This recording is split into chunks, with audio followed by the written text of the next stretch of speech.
kuri se kwayo kwe ne jo Siaya to party bende sei nini nita UDA kendo koro tire ywak moro ni tire joma UDA manosiri e Senate kae. Ida kwayo kwe nango gi party rise chako gi jo Siaya party to mato wach migolo kanya to kapo gaduoki alhum watie kwa jumara assembly because an feel ni assembly ema dwaro pod mondo nya wach malweny makone go binu wabedo go jo assembly oyergi kod jo piny to wach mar lweny kod William Oduol gi ai ang'eyo ni seche moko nya bedo ne igi owang' koda to nikech ntiere weche manyocha wacho e Senate nikech in assembly mondo ging'i executive mondo ging'i governor kod an kaka watiyo maber mondo gisiem wang'a ni Trevor kaendi pes japiny aneno ku kawo $10,000,000 ka okiwacho nan pesa ni utiyo kod nade mondo gibed ni gisemo wang'a en mana koponi onge pesa moro maseche moko watemo ga ni mondo wamigi kuwuok executive to an na nyiso Senate na assembly ma Siaya ok nyal rito pes japiny gimomiyo ginyal rito pes japiny to nikech assembly ma Siaya dwe mar 11 wachulo gi pesa dwe mar 12 wachulo gi pesa dwe mar 1 wachulo gi pesa dwe ka dwe wachulo assembly pesa mang'eny kabisa ya executive seche moko giwondre giluongo ni joint meeting ni gidhi Mombasa ni joint meeting an joint meeting no ang'eyo wach ne nikech moro to na atenda kena paro na atenda ariyo kata chiel to joint meeting mo attend assembly no tin wango seche moko no wan kata mana dichiel kata diriyo to assembly ichulo allowances ma 10 days tiende ne executive bribe cha ina ngono gudulu chalo mibadhi miyo mano ker mibadhi bwana wach tulu maler graft and mibadhi but jo assembly hongo miyo gi pesa makone go beni miyo gi ngeja assembly nige budget marge ma koponi gidwaro dhi committees kada gidwaro dhi Mombasa to gidhi kod budget marge oginyal bedo nuan kaka executive nuan kendo ne mwachulo niga pesa magidhi kodo e trips migigi to wach ni na wachi Senate nitiere supplementary budget 1 manene watimo ma assembly no holo wa pesa $380,000 ti $380,000 no negi golo gi milongo ni development to development no nuno go benu wabedo watimo kodo migewa development migewa ai to wabro dwoko nigi to pesa no $60,000,000 mane assembly goli development cha one executive watero i recurrent kendi finance to mani ya pesa mwasebido ka watiyo kodo ni watimo joint meetings to en mibadhi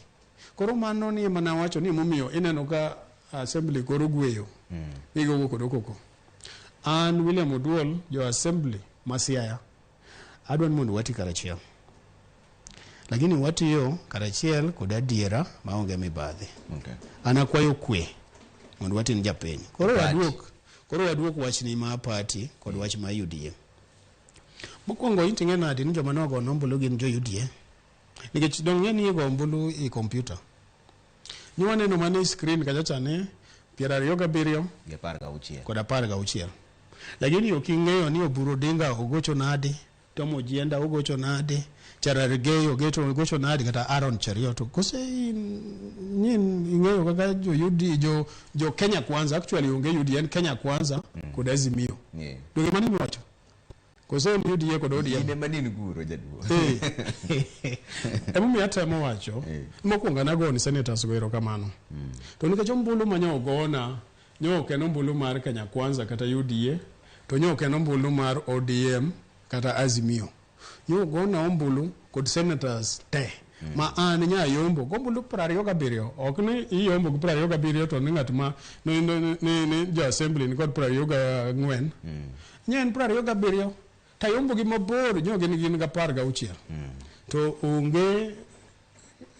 gine ngama nyowacho ni mani ma jo UDA okwanyal ng'eyo to marario ipenjo wach ma party and by the way and party na in ODM be asebedo ka wacho pile To an gisega bedo ga gitemo mondo gimiye na chilo kata mana 2013 ndalo mane ne campaign Trevor ken ndalo no bende koro ni setieko school ndalo no ne giwacho na Jubilee mandalo moko gigolo posters mana mar Uhuru Kenyatta koni kod Ruto kondo anani diere to ne podo komono jopiny go nombolo ke jopiny ng'en ne en propaganda koro ng'en sani impunity fights back eyo ni mibadhi jomibadhi ng'ene sech nyaka tamana negi an se aga chande akwayo josea kod onagi te kuonde mauntie kod jogo ma ok joluo to winjo dholuo lemna uru matek to nikech ani kinda kuru gasumbi weche makedo kodogi gin weche matek ma kata mana mondo ng'ato olal gi chunya yot to ana yie ni mondo aked ne jasiaya to party marwa mar ODM to bende kosedhi koda maber an pile anitiyo koda mana kaka ngas 2013 Mheshimiwa Rengo